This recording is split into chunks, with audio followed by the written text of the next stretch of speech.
precipitation out there yet, but there's always a but. There's a chance for precipitation as we head through the next few hours. There's a line of storms that will try to form. In fact, there's a severe thunderstorm watch just in northwestern parts of the state. It doesn't affect any of our viewing area, but a couple of isolated storms could be on the strong side through about 10 o'clock tonight, maybe just north of North Platte by about midnight.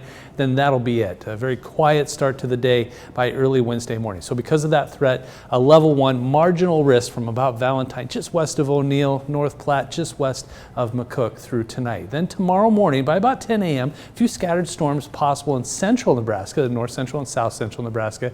But unfortunately, it doesn't want to move east. In fact, this is going to back up a little bit and push things west.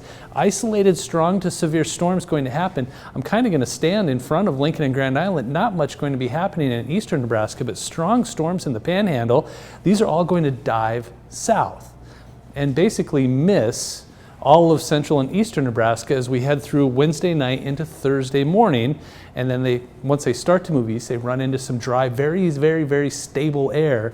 Just can't break that cap. So then, so storms just aren't going to move into eastern Nebraska as we head through to Thursday morning. But Wednesday, western Nebraska, a level 1, even a level 2 for the Panhandle for severe weather. That's a marginal and a slight risk. So a few severe storms, large hail, damaging wind, maybe some tornadoes in western Nebraska tomorrow. Now tonight, temperatures in the middle and upper 60s. This is about normal. 64 is the normal low. 67 is our forecast low. Mostly clear to partly cloudy skies and a southeast wind at 10 to 20. Another day in the 90s, barely. 91 Seward, 92 Lincoln, 91 degrees in Beatrice. Average is 87. First day of summer on Wednesday, by the way. Southeast wind at 10 to 20 miles per hour. Isn't that weird? Today's the last day of spring.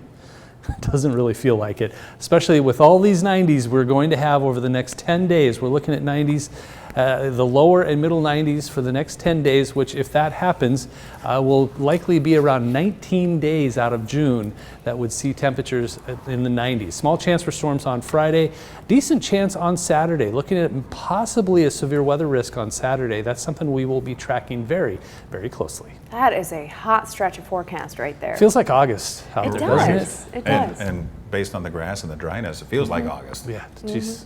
All right, thank you very much, Rusty. A negative day on Wall Street today.